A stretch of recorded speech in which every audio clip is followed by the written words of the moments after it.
নমস্কার কৃষক বন্ধুরা, চলে আসছি একটি নতুন ভিডিওতে। ভিডিওটি একটি বরবটি চাষের জন্য একটি গুরুত্বপূর্ণ ভিডিও হতে চলেছে। আপনারা ভিডিওটি কোনো স্কিপ না করে মন দিয়ে দেখবেন, তাহলে আপনারা বরবটির দানা কীভাবে গাড়বেন সেটা দেখতে পাবেন। আর এই নিয়ে আমি বরবটি 2 সিজন কাটতেছি, মানে এক সিজনে বর্তমানে হারভেস্টিং স্টার্ট হয়ে গেছে। আজকে আমরা 2 দিন ধরে হারভেস্টিং করতেছি। আর এটা আজকে নতুন লাগাইছি। আর আজকে আমরা লাগানো প্রায় মোটামুটি আমার অল্প কিছু দানা শর্ট পড়বে, প্রায় 150 গ্রামের মতো। আর এই যে আপনারা দেখতে পাচ্ছেন যে এই বরবটির বীজটাই আমরা লাগাচ্ছি, সেটা হচ্ছে সিনজেন্টা কোম্পানির YB7। আর এখানে দেখুন, কেউ এটাকেও লবি বলে, কিন্তু আমরা এটাকে সিনজেন্টা দানা হিসেবে পরিচিত। আর আমরা এটা মোটামুটি বলতে পারেন প্রায় 9 বছর 10 বছর ধরে কাটতেছি। একটা যদি আমরা মানে এটা বেশি সাদা হয় না আর বেশি সবুজও হয় না, মানে একটু ঘিয়া কালারের একটি মানে বরবটি হয়, যেটা আপনার যে কোনো কৃষক ভাই যদি গেড়ে থাকেন তাহলে আপনারা কমেন্ট করবেন যেটা আপনারা কীরকম ফলন পান। আর এটার ফলন আমি তো গাড়ি মোটামুটি 8-9 বছর ধরে ফলন আমরা খুব ভালোই পাই, খারাপ পাই না। মোটামুটি মনে করেন 1 বিঘা জায়গার থেকে প্রায় 1 কুইন্টাল 60 থেকে 70 কেজির মতো একদিন পর পর হারভেস্টিং হয়, যখন এটা মেন ফল যখন নামে। মোটামুটি প্রথম ফল থেকে প্রায় 10 থেকে 12 দিন পর।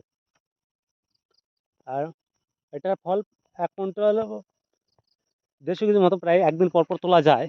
150 কেজি 180 কেজি, মানে এটা সর্বোচ্চ ফলন, বা ওর সাথে ভালো হলে পরে আরও বেশি তোলা যায়। কিন্তু এটা এখন আমরা মোটামুটি নদীর পাড়ে এসে ভিডিওটি করতেছি। আর মাঝখানে আমরা যে এরপর ভিডিওর পর দেখতে পাবেন যে সবার লাস্টে আমরা ভিডিও মানে গাড়তেছি কী করে সেটা দেখতে পাবেন। আর এটা গাড়ার সময় আমরা কোনো সার দিচ্ছি না। আর আজকে নদীর পাড়ে কিসের জন্য এখন এসে ভিডিওটি করতেছি, কারণ আজকে আমাদের প্রচণ্ড পরিশ্রম হয়ে গেছে, কোদাল কোবাইতে কাম শেষ। আর এটা আমার মোটামুটি জাঙ্গিটা আগে লাল জাঙ্গি ছিল, তাই একই জাঙ্গিতে 2 চাষ হয়ে যাচ্ছে, কোনো চাষ ছাড়াই খালি কোদাল দিয়ে কুবাচ্ছি আর গাড়তেছি। আমরা কুবিয়ে দিচ্ছি আর আমার মা গাড়তেছে। আর এইভাবে আজকে বরবটিটা আমরা গাড়তেছি। আর বরবটি আপনারা যদি সিনজেন্টা কোম্পানির যদি YB7 গাড়েন, মোটামুটি একটা জিনিস মাথায় রাখবেন, এটা গাড়ার সময় মোটামুটি বেশি সার দেওয়ার দরকার নাই জমিতে।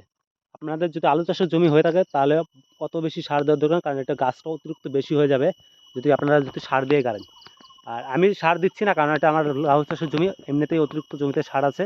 আর আমার জমিগুলোর মধ্যে মোটামুটি মনে করেন একবারে উর্বরতার জমিটা অনেকটাই বেশি, তাই এখন কোনো সার দিচ্ছি না। এটা যদি দরকার পড়ে তাহলে আমরা পরে সার দেবো। আর আর এটা কোনো দানা আমরা শোধন টোধন করে গাড়ি নেই, ডাইরেক্ট এভাবে যেরকম করে প্যাকেট থেকে মানে আনি ওইভাবে আমরা জমিতে গেড়ে দিই।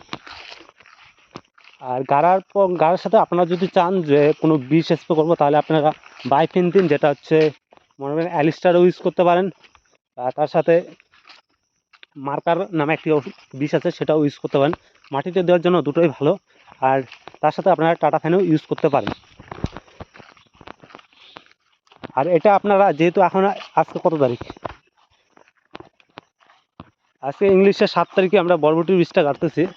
মাথায় রাখবেন এটা হারভেস্টিং শুরু হবে প্রায় আজকে থেকে ঠিক 50 থেকে 52 দিন পর, মানে 45 দিনের পর ফুল আসবে। আর তার থেকে বড় হতে প্রায় 52 থেকে 55 দিন পর এটার হারভেস্টিং স্টার্ট হবে। মানে এখন মোটামুটি আমাদের এখানে বর্ষা প্রবেশ করেছে, 2 দিন হয়, প্রচণ্ড হারে বৃষ্টি হচ্ছে। আর এই বৃষ্টির মধ্যে কাটতেছি, দেখি কীরকম দানাটার মানে অঙ্কুরোদ্গম কীরকম হয় না হয় সবটাই আপনারা দেখতে পাবেন।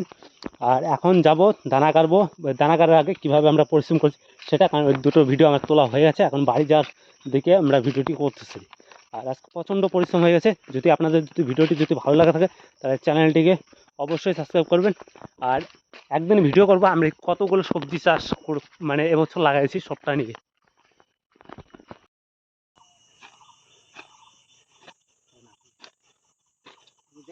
আজকে প্রচুর পরিশ্রম হয়ে যাবে না, প্রচুর পরিশ্রম।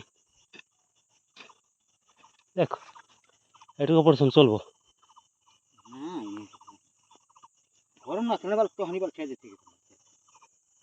বীজ গাড়ার সময় আরেকটা কথা সবসময় মাথায় রাখবেন, বীজটা মোটামুটি আপনাদের যে আঙ্গুলের যে প্রথম কর তার থেকে অল্প একটু কম মানে দানাটা তলে দেবেন। কেন বলতে সেই কথা, কারণ এখন বর্ষার দিন, সেইভাবেই কাটবেন।